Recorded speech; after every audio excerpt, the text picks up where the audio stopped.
I'm Dr. Duke with the New American. Well, Iowa is in the news. It's a big news week with the State of the Union, Nancy Pelosi's hysterical tantrum. But Iowa really, I think, is a tell. What happened at the State of the Union was, to some degree, predictable. Donald Trump boasted about a rather long list of accomplishments. The Democrats writhed and thrashed in envy, and then it ended with a mini tantrum from Nancy Pelosi. Nothing terribly surprising there. But the Iowa caucus disaster is really telling. You stop and you think about across the country where the worst cities are, where the biggest problems we have as a nation. I mean, San Francisco right now may be the poster child city for American dysfunction, but there are a lot of places like it. The Detroits of the world, the Chicagos of the world with its gun violence. It's really a remarkable thing to recognize that the vast majority of American big cities, the ones that are the least wholesome, the ones that you really are taking a risk when you visit, the ones, let's face it, that are badly mismanaged are almost always Democrat-controlled citadels, cities that have been held by Democrats for a long time.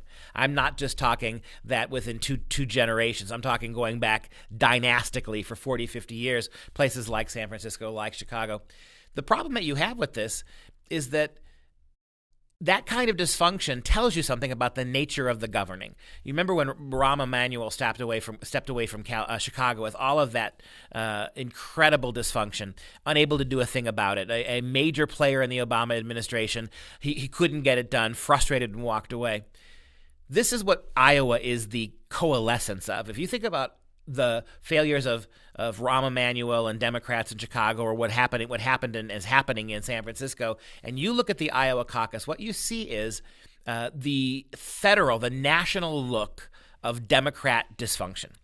This was a game changer. This was a complete failure on the part of the national Democratic apparatus. Yeah, I get it that the apps and the technology they were using was funneled ultimately back to the Clintons. I get that there are a lot of sketchy players in who created this app and who made it available. And I get that there are a lot of conspiracy theories, some of them that are perhaps more than theories, about who benefits and who loses from this catastrophic disaster of Democrat social planning. Everybody seems to be on board with the idea that Bernie was going to, if not win, come very close. And Bernie is now claiming victory, and his internal polling suggests that he was certainly close to the lead, if not the lead. And we also know that Joe Biden was probably heading towards a really lousy night. But what this does, interestingly, the failure of the Democrats in Iowa, and we're talking now about the potential conspiracy theory aspect of this. Let's say, theoretically, that this was done by deep state Democrat operatives to try to change or manipulate who comes out of Iowa looking good and who doesn't. If you look at it from that way, not saying that we have evidence to prove it's true, but if you're going to look at it that way, well, then certainly Bernie Sanders wasn't slowed down. He doesn't get credit for the official win and the kind of numbers that he perhaps would have had, but he comes off looking pretty good, which was going to happen anyway. The big loser, of course, as everybody recognizes, is Joe Biden. But even Joe Biden, who was going to be pushed off a cliff in Iowa if this all functioned correctly, perhaps has bought himself a reprieve. Biden is threatening legal action against Iowa about the way they're going to release the ballots now in terms of different time periods. We'll see what a judge says about that. Biden's basically bought himself an excuse to complain about the process. It's no doubt that his overall mission, his campaign, is failing dreadfully. The Democrats have woken up to one reality, that if you're going to go with a moderate Democrat, there are so few of them left.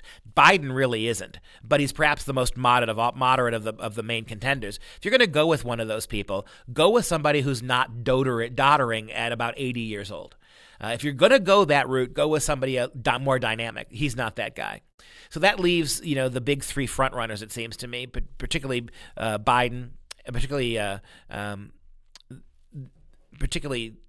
Elizabeth Warren, and her cohorts, and Bernie Sanders and Buttigieg. That was the one, I'm sorry, I was trying to think about. Buttigieg perhaps is the one who benefited immensely as well, because he seemed to be doing very well.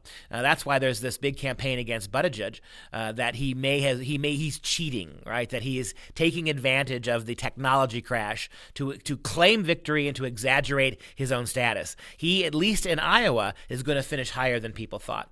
And so when we step back for a moment and we look at Iowa, and we look at my opening premise here, that Iowa is big city liberal Democrat governance on display on the national level. Oftentimes when Democrats have power, when you have a president or Barack Obama, when you have a Democrat in the White House, their failures are so utterly and completely covered by the media and by the Senate or the Congress, depending upon which of those two houses the president might have. And again, a very willing left-wing complicit media does such a good job. Think about the Obama administration and how many of those scandals never touched Obama. Every scandal in the Trump administration that starts 6 or 7 levels below the president ultimately is blamed on the president, even if there's no evidence. That's where you got impeachment.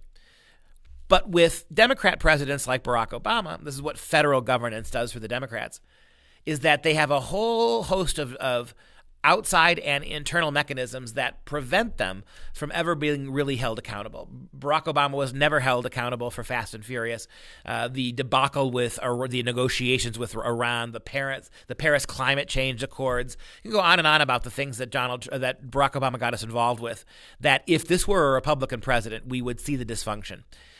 Think about the unemployment rates. Think about the crashing of minority communities, women in the workforce. Under Obama, you had massive levels, record levels of American working people who had just dropped out of the system and got in on the social welfare programs. Donald Trump has fixed that. And so when you look at the fact that most states in this union have Republican governors, and it is very rare to see a Republican mayor or governor of a big state, big city, that has this kind of level of dysfunction, the kind of level of dysfunction we see in Iowa. What you got to see, I think, and this is my takeaway about Iowa.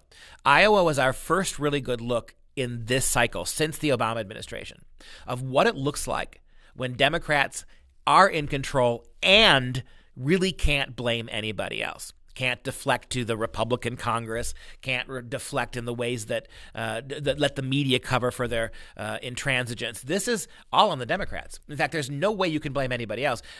Candidate Yang, who finished very poorly, actually made a tweet after the Iowa caucus debacle unfolded, and he said, wouldn't it be nice if we had a president who knew how to do balloting, right? Many people took that to be a shot at Donald Trump, but I think, and really what Yang was saying is that if you elect me president, I would be the kind of Democrat who would not engage in this kind of stupidity.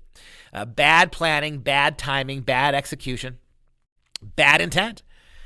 When you see these operations in place, even in a state like Iowa, the only thing that the Democrats can do is deflect. So what is the Democrat argument now? What have you seen all the left-wing Democrat progressives talking about in the face of Iowa? Well, it's not that we failed. It's not that we proved the ineptitude of our organization, our planning, our ability to implement, our forethought, our afterthought. In every single way, the Democrats have demonstrated themselves to be incapable of serious government. But the answer now, the complaint, the charge that the progressives are making now is that, well, we never should have been in Iowa to begin with. Iowa it's racist and white supremacist to open the caucusing season in Iowa because Iowa is 91% white. It's a state that is overwhelmingly white, and therefore white supremacy, white privilege, Ku Klux Klanism, all right, the favorite game of the left is race baiting. And so forget all that other stuff. Iowa is a disaster to the Democrats now because Iowa is too white.